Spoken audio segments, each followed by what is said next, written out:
मित्रांनो, स्वाभिमान शोध अस्तित्वाचा या मालिकेच्या आजच्या भागात आज आपण बघणार आहोत. पल्लवीच्या म्हणण्यानुसार मोठ्या आईच्या बड्डेची तयारी सगळ्यांनी एकदम धूमधडाक्यात केलेली असते. नेहमीप्रमाणेच गीता आणि ज्योती मोठ्या आईला पेढा भरवण्यासाठी एकमेकींशी भांडत असतात. घरात सगळीकडे एकदम उत्साहाचं वातावरण असतं, पण प्रभाकर सर मात्र उदासच असतात. पल्लवी मोठ्या आईजवळ जाते आणि म्हणते की मोठ्या आई, गजरा माळते हा. आणि मग मोठ्या आईला म्हणते, हे तर सरप्राईज काहीच नाही हा मोठ्या आई, सरप्राईज तर अजून बाकी आहे. आता मोठ्या आईला प्रश्न पडलेला असतो की पल्लवीचं पुढचं सरप्राईज नक्की काय असेल. त्यात सगळेजण येऊन पुन्हा मोठ्या आईला पेढा भरवत असतात, तिचे आशीर्वाद घेत असतात. विभावरी मेघनाला म्हणते की मेघना, मोठ्या आईंना ओवाळायचं होतं ना. मेघना म्हणते हो, पण त्याची सगळी तयारी पल्लवीने केली आहे. आता मात्र मोठ्या आईला चांगलाच घाम फुटतो. तिला आठवत असतं की पल्लवीने तिला सांगितलेलं असतं की सरप्राईज तर आता पुढे आहे. सर्वजण पल्लवीला शोधत असतात. पल्लवी मात्र दारापाशी उभी राहून म्हणते की मी इथे आहे. शांतनू म्हणतो की अगं पल्लवी, तू तिकडे काय करतीयस. तेवढ्यात आदिती मॅम समोर येतात. आदिती मॅमला समोर बघितल्यावर सगळ्यांना तर खूपच मोठा धक्का बसतो. पल्लवी आदिती मॅमला म्हणते की मॅम तुम्ही इथे थांबा, मी आलेच. मोठी आई पल्लवीला विचारते की पल्लवी हे काय आहे, पण पल्लवी दुर्लक्ष करून तिथून निघून जाते. मोठी आई आदिती मॅमला म्हणते की का आली आहेस इथे, तुला कोणी बोलवलं इथे, हा सगळा काय प्रकार आहे. कोणालाच काहीच समजत नसतं. तेव्हा पल्लवी आत जाऊन माप घेऊन येते आणि आदिती मॅमला म्हणते, हे माप ओलांडून तुमच्या स्वतःच्या घरामध्ये प्रवेश करा. मित्रांनो, कालच्या व्हिडिओचं 350 लाईक्स तुम्ही काही तासांतच पूर्ण केलं, त्याबद्दल खूप खूप धन्यवाद. आजच्या आपल्या स्वाभिमान आर्मीचं टार्गेट असणार आहे 400 लाईक्स.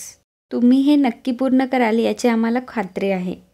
हे बघून मात्र शांतनूला राग अनावर झालेला असतो आणि मग आदिती मॅम दिमाखाने माप ओलांडतात आणि घरात प्रवेश करायला येतात.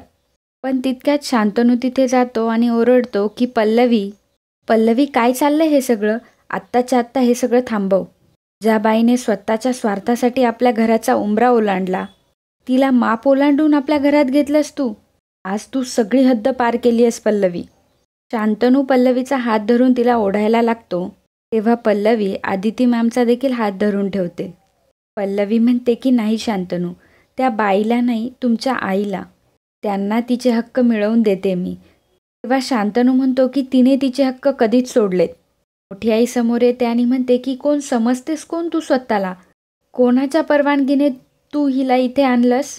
हेच का माझ्या वाढदिवसाचं सरप्राईज. मोठे काका म्हणतात की पल्लवी, प्रत्येक आनंदाच्या क्षणात मिठाचा खडा टाकायचाच, हे ठरवलंच आहेस ना तू. हा वाढदिवस घरच्या घरी करायचा असं ठरवलं होतंस ना, मग बाहेरच्या माणसांना कशाला बोलवलंस. मोठी आई म्हणते की मला त्रास द्यायचा तर ठरवलंच आहे हिने, पण फक्त मला त्रास झाला असताना तो मी सहन केला असता.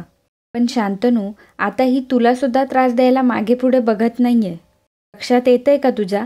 आणि हे सगळं कोणामुळे, ह्या बाईमुळे. हे सगळं कोणासाठी शांतनू, ह्या बाईसाठी. पल्लवी म्हणते की मोठी आई बास, सतत काय तुमचं ह्या बाईमुळे. आई आहेत त्या शांतनूंच्या, तुमच्याप्रमाणेच ह्या घरच्या सून आहेत त्या. ह्या घरात जेवढा तुमचा अधिकार आहे तेवढा त्यांचासुद्धा आहे. शांतनू म्हणतो की आई ह्या शब्दाचा अर्थ तरी माहिती आहे का हिला. जोपर्यंत ही बाई इथून जात नाही तोपर्यंत मोठ्या आईचा वाढदिवस साजरा होणार नाही. मोठी आई म्हणते की का आली आहेस तू इथे, तुला बोलवलं होतं का आम्ही इथे. मग कशाला आली आहेस वर तोंड करून, तुला लाज नाही वाटली असं न बोलावता कोणाच्या घरी जायला. पल्लवी म्हणते की यात लाज वाटण्यासारखं काय आहे मोठी आई, त्या तर त्यांच्याच घरी आल्यात. दुसरं कोणाचं काही बळकावलेलं नाही आहे त्यांनी, त्यांच्या स्वतःच्या आणि हक्काच्या घरी आल्या आहेत त्या. आदिती मॅम म्हणतात की आणि हो, मी काय तुमच्या वाढदिवसासाठी इथे आली नाही आहे, वाढदिवस तर फक्त निमित्त आहे. 1 मिनिट. आदिती मॅम बाहेर जातात आणि बॅग घेऊन येतात आणि म्हणतात, तुमच्या वाढदिवसाचं निमित्त साधून मी ह्या घरात कायमचं राहायला आली आहे. हे ऐकल्यावर मात्र घरातल्यांना पुन्हा एकदा आश्चर्याचा खूप मोठा धक्का बसतो. आदिती मॅम घरात यायला निघतात तेव्हा मोठी आई म्हणते की थांब आदिती, एक पाऊल जरी आत टाकलंस ना तर खबरदार, तू या घरात राहू शकत नाही. कधीही यायचं, कधीही घर सोडून जायचं, ही काय धर्मशाळा वाटली का तुला. या घराची शिस्त, या घराचे नियम धुडकावून निघून गेली होतीस ना, तेव्हा तू आमचा विचार केला होतास. मग आत्ता आम्हाला तुझ्याबद्दल का काही वाटेल? बऱ्या बोलाने निघून जायचं इथून. मोठी आई प्रदीपला म्हणते की प्रदीप भाऊजी, ही काय इथून जाईन असं वाटत नाहीये. उचला तिची बॅग आणि फेकून द्या. प्रदीप बॅग उचलायला जातो तेव्हा रवी म्हणते की नाही प्रदीप काका, आदिती मॅम कुठेही जाणार नाही, त्या इथेच राहणार आहेत. मोठी आई म्हणते की बघ बघ शांतनू, तुझी बायको कशी उलट उत्तरं देतीये. अरे हिचीच शिकवण असणार, दुसरं काय. पल्लवी म्हणते की मोठी आई, सगळे दोष आदिती मॅमलाच का देत असतात तुम्ही, आणि माझे निर्णय मी स्वतः घेऊ शकते. तनू म्हणतो की तोंड सांभाळून बोल पल्लवी, कोणाशी बोलते तुला कळतंय का? मोठे काका म्हणतात की प्रदीप, उचल ती बॅग आणि टाक घराबाहेर. बघतोच मी कोण काय करतं ते. पल्लवी म्हणते की मोठे काका, हे चुकीचं आहे. आदिती मॅमला त्यांच्या हक्काच्या घरापासून कोणीही गाडू शकत नाही.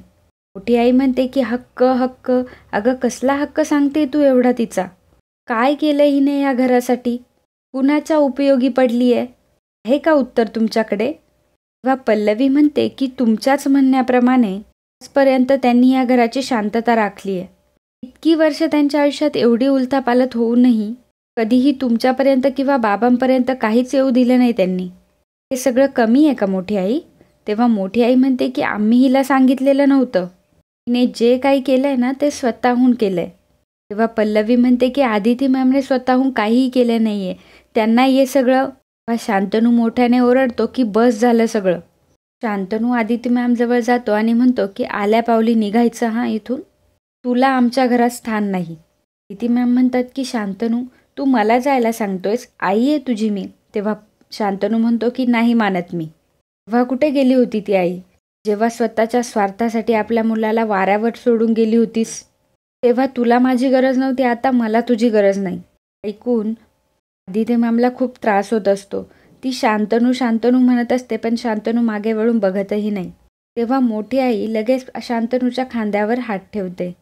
मोठी आई म्हणते की ऐकलंस ना शांतनू काय म्हणाला ते? जा आता इथून, तुझी इथे कोणालाच गरज नाही. आदिती मॅम म्हणतात की ती वेळच तशी होती, कोणाचं तरी ऐकून मला हे घर सोडावं लागलं होतं. माझा नाईलाज होता, त्यावेळी माझी बाजू समजून घेणारं कोणीच नव्हतं. मोठ्या आईजवळ येते आणि म्हणते की पण आज तसं होणार नाही. पण आज मी इथून जाण्यासाठी नाही, तर इथं कायमची राहण्यासाठी आली आहे. मोठे काका म्हणतात की आदिती, तुला काय वाटलं, इथे सगळं खोटं नाटं सांगून तुला वाटलं की सगळ्यांचा विश्वास बसेल, तर तसं काही अजिबात होणार नाही आहे. कारण तुझा चेहरा आधीच सगळ्यांना कळालाय. त्यामुळे तुझ्या बोलण्याचा इथे कोणालाही काहीही परिणाम होणार नाही. भाकर सरांना असह्य होतं, ते पुढे यायला निघतात. एवढ्यात पल्लवी हात जोडते आणि प्रभाकर सरांना थांबवते. आदिती मॅम म्हणतात की हो ना, बरोबर आहे तुमचं. सुपर्णा वहिनी, खरा चेहरा तर मला आता दाखवायचाच आहे, माझाही आणि इतरांचाही. त्यासाठी तर आली आहे मी इथे. आता ते सिद्ध केल्याशिवाय मी स्वस्थ बसणार नाही. मीही दाखवून देईल की कोण किती पाण्यात आहे ते. लवी म्हणते की मोठी आई, मोठे काका, तुम्ही तर कोणावर अन्याय होऊ देत नाही ना?